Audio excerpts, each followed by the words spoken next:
Hello students, இன்னைக்கூட அடுத்த important question பார்க்கலாங்களா?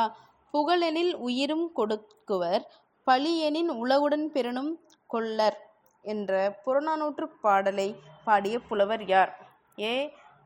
ஆரியப்படை கடந்த Nedunchezhiyan, B. Cholan நல்லுருத்திரன், C. Pandiyan Arivudai நம்பி, டி. கடலுள் மாய்ந்த இளம்பெரும் வழுதி. இதுக்கான ஆன்சர் டி. கடலுள் மாய்ந்த இளம்பெரும் வழுதி. இதுக்கான விளக்கம் பார்த்தீங்கன்னா, கடலுள் மாய்ந்த இளம்பெரும் வழுதி எழுதியது. இளம்பெரும் வழுதி என்ற பாண்டிய மன்னர் களமூர்த்து செல்கையில் கடலில் கலங்கவிழ்ந்து மாண்டார். இதனால் அவரது பெயர் கடலுள் மாய்ந்த இளம்பெருவழுதி என்றாயிற்று. கடலுள் மாய்வதற்குள் தமிழ் சான்றோர்களது சான்றமை வேந்து கூறுவதாக இப்பாடல் எழுதியுள்ளார். சரிங்களா? இது புறநானூற்று 182வது பாடல். தேங்க்யூ.